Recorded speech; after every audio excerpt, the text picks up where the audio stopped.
কাছাড়ের কাটিগড়ায় সরকারি অনুষ্ঠানে মুখ্য অতিথি হিসেবে বিধায়ক কমলাক্ষ দে পুরকায়স্থের উপস্থিতির প্রতিবাদে অনুষ্ঠান বয়কট করলেন স্থানীয় বিজেপি নেতারা। কাছাড়ের কাটিগড়া এক সরকারি অনুষ্ঠানে উত্তর করিমগঞ্জের বিধায়ক কমলাক্ষ দে পুরকায়স্থকে মুখ্য অতিথি করা হয়েছিল।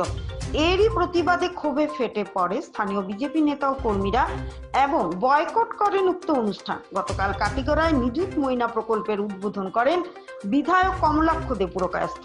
আর এই কারণেই অনুষ্ঠানটিকে বয়কট করেন কাটিগড়ার 4টি মণ্ডলের বিজেপি নেতারা।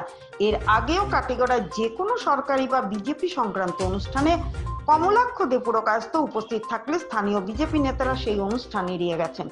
আসলে 2026 সালে বিধানসভা নির্বাচনে কাটিগড়া কেন্দ্র থেকে বিজেপির প্রার্থী হিসেবে প্রতিদ্বন্দ্বিতা করার ইচ্ছা প্রকাশ করেছেন উত্তর করিমগঞ্জের বর্তমান বিধায়ক কমলাক্ষ দে পুরকায়স্থ। সেই লক্ষ্যেই তিনি এখন নিয়মিত কাটিগড়ায় ঘোরাঘুরি করছেন এবং দলীয় কর্মসূচিতে সক্রিয় হচ্ছেন। তবে স্থানীয় বিজেপি নেতারা এই সম্ভাবনাকে মোটেই মেনে নিতে পারছেন না। ফলে কমলাক্ষ দে পুরকায়স্থ কাটিগড়ায় উপস্থিত হলেই ক্ষোভে ফেটে পড়ছেন তারা। এই ক্ষোভ থেকেই গতকালের নিযুত ময়না প্রকল্পের উদ্বোধনী অনুষ্ঠানে বিজেপির স্থানীয় নেতৃত্ব অংশগ্রহণ করেননি। এই ঘটনাকে ঘিরে এখন কাটিগড়া জুড়ে জোর আলোচনা চলছে।